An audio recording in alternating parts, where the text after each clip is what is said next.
Shalom, salam jumpa dalam 20 menit bersama MU. Mazal Ubrakah, berhasil dan beruntung. Nah saudara, sebelum lanjut talk show bersama STT Victory Jakarta Part 2, jangan lupa ya, like, share, comment, subscribe. Oke, selamat menyaksikan. Saya menuju ke Bapak Kabid yang terhormat dan kami kasihi tentunya Pak. Ada tanggapan atau tambahan untuk penjelasan ini? Silakan Pak, sebelah sini. Baik, puji Tuhan. Shalom. Shalom. Ya, tadi saya memperhatikan, mendengarkan apa yang disampaikan oleh hamba Tuhan, Pak Pendeta Dr. Victor Peter. Pergi untuk kembali, ya, pergi untuk kembali. Kalau rekan-rekan dulu beberapa tahun yang lalu pernah nonton itu Terminator, ya, Terminator 1, Terminator 2, Terminator 3. Setiap mau habis filmnya itu, apa yang disampaikan? I'll be back. Ya. Saya akan kembali, ya. Hampir sama yang disampaikan oleh Yesus. Tapi beda, ya. Kalau Terminator dia kembali berjuang lagi dari awal, ya. Dipukul-pukul, berdarah-darah lagi dan akhirnya menang lagi. Terminator 3 demikian juga, ya. Berjuang lagi, ujung-ujungnya menang lagi. Tapi kalau Yesus sudah pasti menang, ya. Lalu ada poin-poin, ya, puji Tuhan, ada poin-poin yang disampaikan tadi. Yesus pergi untuk kembali. Aspeknya yang disampaikan oleh Pak Pendeta, menyediakan tempat, ya. Lalu untuk menjemput kita, dan kita bukan warga dunia. Ini saya catat. Saya langsung terbersit, ya, tahun 2001. Ya, 2001 saya walaupun marga Sitorus, tapi saya lahir besar di Padang. Oh, jadi ya. Iya. Tapi Horas bukan, masih ngerti. Horas masih ngerti. Okay. Jadi saya lahir besar di Padang. 2001 saya ingin melanjutkan pendidikan di Akademi Ilmu Pemasyarakatan di Jakarta. Jadi saya pada saat itu sudah berdinas di rutan di Sumatera Barat, salah satu rutan Painan. Nah, saya belum pernah menjejakkan kaki di Jakarta. Ya, saya menjejakkan di Jakarta. Ada satu ketakutan. Ya, ini saya mau berangkat, mau kemana, nanti tinggal sama siapa. Tapi hal itu saya sampaikan ke orang tua saya. Orang tua saya bilang, sudah, kamu tenang, ada Bapak Uda kita di sana. Ya, Bapak Uda kamu ada di sana. Ya, Papa sudah telepon, nanti Bapak Uda kamu yang jemput, nanti kamu tinggal di rumah Bapak Uda. Ya, selama kamu di Jakarta, kamu tinggal di rumah Bapak Udamu. Nah, di situ, tiba-tiba di hati saya terbersit, seperti inikah hidup kita nantinya? Ya. Awalnya penuh keraguan saya mau berangkat ke Jakarta. Saya tidak pernah tahu saya ada di mana, jalannya seperti apa, nggak tahu. Tapi ketika bapak saya sampaikan, Bapak Uda sudah di sana, ya, dia tinggal di Jakarta. Nanti jemput kamu, kamu tinggal di rumah Bapak Uda. Nah, ketika saya melangkah naik bis waktu itu, sudah ada kepastian. Saya tidak akan ragu lagi, karena ketika saya tiba di sana, langsung di terminal Bapak Uda saya jemput. Bapak udah saya jemput, langsung disediakan tempat, kamu nginap di rumah saya. Nah, demikian kita sebagai anak-anak Tuhan, itulah satu keuntungan yang besar buat kita. Ya, Yesus sudah berjanji, ketika kita meninggalkan dunia, Yesuslah yang akan menjemput kita, dan Yesuslah yang akan menjadikan tempat bagi kita, dan kita akan menjadi warga surga. Amin. Terima kasih, puji Tuhan. Terima kasih Pak Rio Sitorus. Wow, luar biasa. Baik, boleh tepuk tangan sekali lagi? Saya senang dengan yang tadi bilangnya I'll be back, benar ya? Tapi kan dia balik lagi mengulang dari awal. Hebatnya Tuhan kita Yesus datang sekali menuntaskan semuanya, amin? Beri kemuliaan bagi Tuhan. Kalau enggak Tuhan disalib berkali-kali, benar enggak? Kalau enggak Tuhan disalib berkali-kali. Baik. Ada pertanyaan selanjutnya dari bapak-bapak yang sebelah sini. Silahkan saya berikan kesempatan, kita masih punya banyak waktu. Shalom. Ya, menarik sekali ya Bapak Ibu diskusi kita pada kesempatan ini. Berkaitan dengan pergi untuk kembali, saya memberikan sebuah catatan begini, Pak, Bapak-bapak sekalian ya, bahwa ada banyak orang itu yang saya perhatikan memandang Yesus itu dulu waktu datang pertama kali ke dunia itu kan sebagai bayi, sebagai juru selamat, ya, sebagai gembala, bahkan banyak hal yang dikerjakan Yesus ketika dia ada dunia. Artinya Yesus ini penuh kasih, kira-kira begitu ya. Digambarkan kalau ada di gambar di dinding rumah kita itu Yesus sedang gendong apa itu anak domba ya. Tetapi banyak yang lupa bahwa ketika Yesus datang kedua kalinya nanti ya kan pergi untuk kembali. Nanti dia pasti datang.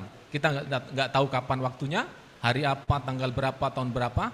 Nah, ada banyak yang lupa di sini ya, melupakan bahwa Yesus itu nanti datangnya seperti apa.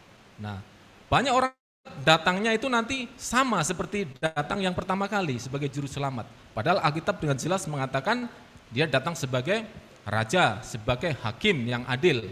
Nah, dengan melihat ini, maka sebetulnya bagaimana Pak Pendeta dengan kekristenan kita ini? Atau yang lain mau jawab? Saya dulu Pak. Ya, Pak Mul. silakan. Saya melihat bahwa kedatangan Tuhan Yesus yang kedua kalinya itu pasti akan terjadi, Pak. Ya, pasti akan terjadi. Nah, caranya pun kalau kita lihat bahwa Tuhan Yesus datang dengan diam-diam dan rahasia. Artinya kita manusia tidak tahu kapan Tuhan Yesus itu akan datang kedua kalinya. Termasuk Tuhan Yesus sendiri tidak tahu kapan dia akan turun. Yang tahu adalah Allah Bapa yang di sorga. Nah, karena demikian maka kita harus hidup kudus dan kudus dan benar lah. Karena kedatangan Tuhan yang kedua kali ini adalah untuk membawa kita ke surga. Kita tahu bahwa surga itu adalah tempat bagi orang-orang yang mempertahankan imannya untuk terus percaya kepada Tuhan Yesus. Kondisi apapun, baik itu senang ataupun susah, kita harus tetap mempertahankan iman kita karena keselamatan itu datang dari sana. Mungkin itu, ada tambahan Pak? Baik, mungkin yang ditanyakan tadi datangnya wujudnya gitu ya. Apa seperti waktu Datangnya bayi? kan Mungkin tambahan nih Pak. Sorry tadi saya sampai situ ada yang kedua. Memang kalau ada datang yang pertama pasti adalah datang yang kedua, dua kalinya. Ya, datangan yang kedua. Tuhan Yesus datang yang pertama kali itu sebagai bayi dan juru selamat. Sedangkan ya Tuhan Yesus datang kali kedua itu sebagai raja yang adil. Ya, raja yang adil ini adalah untuk menghakimi seluruh manusia berdasarkan atas perbuatannya. Sebagai hakim yang adil. Ya, semakin hakim yang adil yang menghakimi perbuatan kita di sini. Jadi sudah sewajarnya lah kalau kita akan dihakimi, kita harus hidup kudus dan benar, mungkin itu. Baik. Puas ya Pak ya jawabannya? Puas, luar biasa. Tadi satu pertanyaan atau Luar biasa, luar biasa. Iya, baik. Pak Fredrik ada pertanyaan Pak dari tadi belum ini? Silakan. Baik, terima kasih. Tema kita pergi untuk kembali. Ya, sangat menarik dan ada pertanyaan ya dari saya, yaitu kita tahu semua bahwa Yesus Kristus itu adalah Allah itu sendiri. Ya, dan waktu dia naik ke sorga, menyediakan tempat bagi kita. Ya, sesungguhnya ya dalam kemahatauan Yesus yang sebagai Allah itu seharusnya sudah mengetahui siapa saja yang diselamatkan. Itu sebabnya tempat yang di sana itu, di sorga itu yang indahnya luar biasa itu sesungguhnya sudah ada. Nah, saya mohon penjelasan atau apakah statement ini benar atau salah saya mohon penjelasannya. Terima kasih. Jadi maksudnya tempatnya sudah ada. Ya. Seharusnya orangnya juga sudah jelas Sudah ya Pak jelas, gitu ya. iya. Bagaimana ini Pak? Baik, Baik Pak Gultom, baik Pak silakan. Pendeta. Kalau kita bawa ke logika nggak masuk logika Pak Pendeta. Siapa sih yang tahu? Siapa sih yang mau nggak masuk surga? Nggak ada yang mau. Tapi kalau kita lihat bahwa memang Tuhan sudah memilih kita, seperti apa dikatakan, kamu inilah umat pilihanku, imamat yang rajani.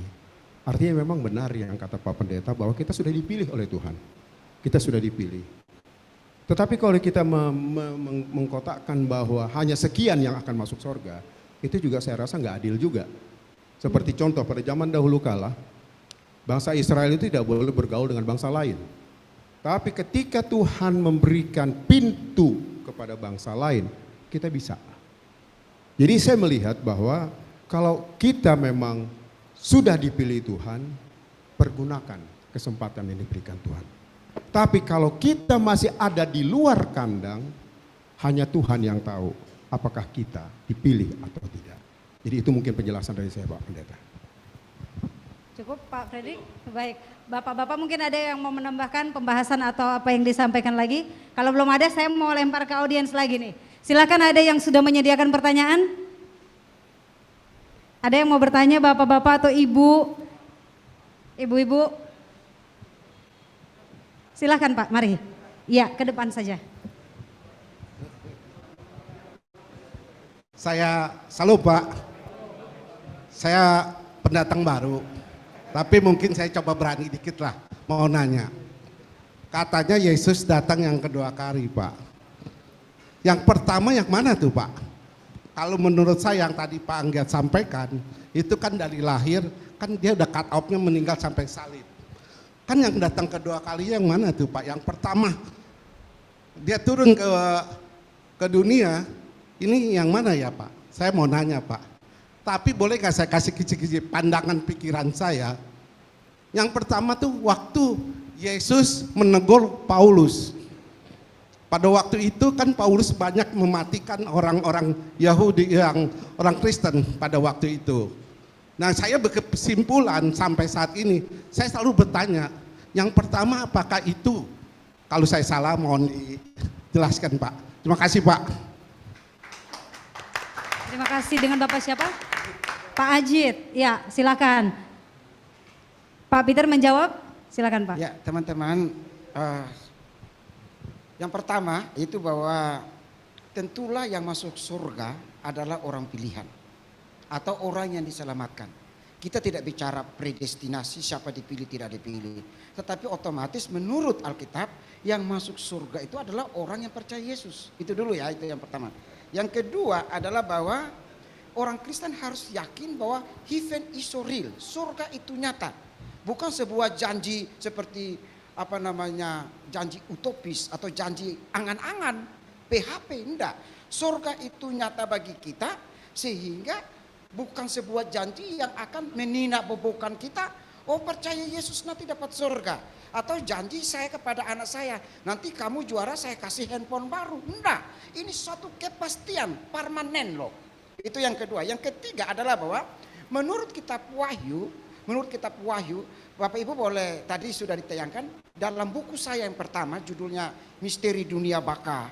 Itu bahwa dalam Wahyu 21 ayat 16 bahwa lebar atau panjangnya surga atau New Earth and the New Heaven itu adalah berbentuk tetragrammaton. Sebuah kota yang berbentuk kubus, panjang dan lebarnya sama. Berapa panjang dan lebarnya? Yaitu 2.400 km kalau kita hitung dari 12 stasi. Itu bisa baca di buku saya, ada itu. Nah artinya bahwa surga itu cukup luas. Cukup luas. Penduduk bumi sekarang berapa miliar? 7 miliar. 7 miliar kalau 2.400 itu sama dengan dari Jakarta sampai ke Kupang. Itu saya sudah hitung dengan Google itu kilometer itu sampai ke Kupang tempat saya. Nah kalau tempatnya luas begitu cukup nggak untuk cuma 7 juta? 7 juta setengahnya selamat aja. Oh 7 miliar selamat nggak? Cukup nggak? Cukup, ya kan? Sungguh cukup sekali kan? Ya kita sekarang di sini aja berapa nih? 100 kan? Begitu. Udah, Masuk jadi semua nih Pak, masuk semua. Amin. Yang penting percaya Yesus. Yang keempat adalah bahwa Alkitab hanya memberikan kita sedikit tentang surga.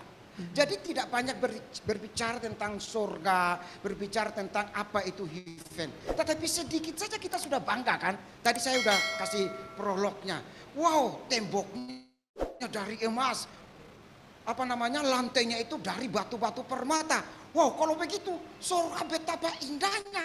Nah, orang bodoh saja yang tidak mau masuk surga. Orang bodoh saja yang tidak mau kehilangan keselamatan. Jadi kalau saudara mau masuk surga, tetap pertahankan keselamatan sampai mati. Nah, gitu. Kira-kira gitu Bu Dewi. Oke, baik. Boleh berikan tepuk tangan. Tanpa terasa kita sudah sampai di penghujung dari waktu yang ditentukan, dan Pak Peter atau bapak-bapak yang ingin menyampaikan closing statementnya, saya persilakan sebelum kita mengakhiri. Ya, selamat sore Pak Ajit. Sebetulnya yang Pak Ajit sampaikan itu adalah pribadi. Yesus datang secara pribadi kepada Paulus pada waktu Yesus ingin mengambil dia sebagai rasulnya. Ke kita pun begitu, Yesus bisa datang secara pribadi. Kita tidak tahu apakah Yesus datang pada saat itu atau tidak. Saya punya satu cerita ketika saya ada di Cipinang. Saya lagi baca Alkitab. Tiba-tiba ada wangi yang saya tidak kenal. Dan wanginya luar biasa Pak Pendeta. Luar biasa. Saya pikir ada orang yang pakai itu parfum. Saya keluar dari kamar, hilang. Tidak ada bau. Saya kembali ke kamar saya, wanginya masih ada. Dan saya sadar pada saat itu bahwa di situ ada hadirat Tuhan. Jadi saya berdoa, saya bilang Tuhan terima kasih. Kau sudah lawat saya, melayakkan saya. Dan itulah lawatan Tuhan secara pribadi. Jadi Paulus pun secara pribadi. Begitu penjelasan saya Pak Ajit. Terima kasih. Amin. Terima kasih Pak Zultom. Pak Peter silakan Pak. Ya, saudara-saudara, closing statementnya ada 6. Yang pertama adalah bahwa peristiwa kenaikan adalah rangkaian dari seluruh karya Kristus. Tadi kita sudah dengar dari Dr. Tama bahwa kenaikan itu adalah peristiwa final. Kalau Yesus cuma lahir, tidak naik, tidak sempurna.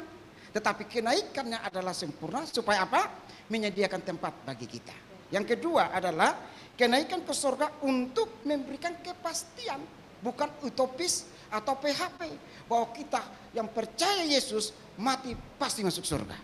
Yang ketiga adalah bahwa janji Kristus jangan gelisah hatimu, artinya bahwa kita di dunia ini hanya sementara. Rumah kita itu ada di mana? Surga. Nah kalau rumah kita di surga, kita kejar yang surga, jangan kejar yang dunia. Yang keempat, jika ada kedatangan pertama, otomatis ada kedatangan kedua. Kedatangan pertama itu seperti bayi, tapi kedatangan kedua seperti hakim. Jangan pikiran bahwa hakim itu jahat. Dalam pengertian sebagai hakim yang adil adalah datang bagi mahkota. Jadi kalau Anda kerjanya sedikit, jangan mau mahkotanya gede.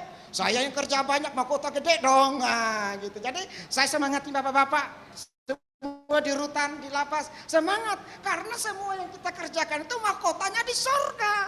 Anda taruh sedikit, jangan mau banyak ya. Di bank juga begitu kan. Tanam 100.000 masa mau bunganya 1 juta. Enggak ada itu. Yang kelima adalah bahwa jika ada kedatangan pertama pasti ada kedatangan kedua. Bahwa kedatangan kedua itu pasti terjadi di Mount Olive. Karena kata mener atau kata bahasa Yunani yang dipakai adalah cara yang sama. Bagaimana caranya? Tadi sudah bilang teknologinya harus canggih. Kita di Indonesia mungkin masih ada yang di lapas, ada yang di luar lapas, ada di luar negeri, ada di Israel. Kita lihat, wow, rajaku datang menjemput aku masuk ke surga. Nah yang terakhir yang keenam, jika dunia ini tempat sementara, maka saya himbau kita, ingat kata kuncinya, jangan berjeri lelah untuk sesuatu yang tidak dibawa mati.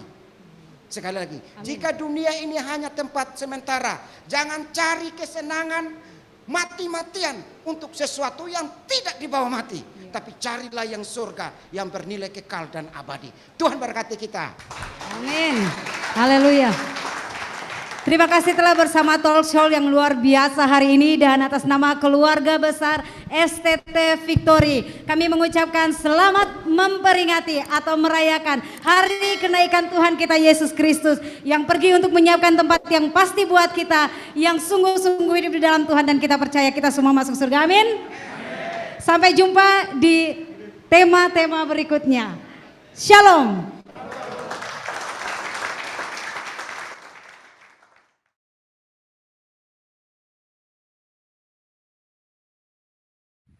Salam, saudara-saudara, Bapak Ibu sekalian. Adil Katalino Bajuramin Kasaruga, Basengat Kak Jubata. Aus. Pertama-tama kami bersyukur di mana dalam kesempatan ini bisa diberi kesempatan untuk menyaksikan kasih cinta Tuhan selama kami menjadi mahasiswa-mahasiswi Sekolah Tinggi Teologi Victory Jakarta.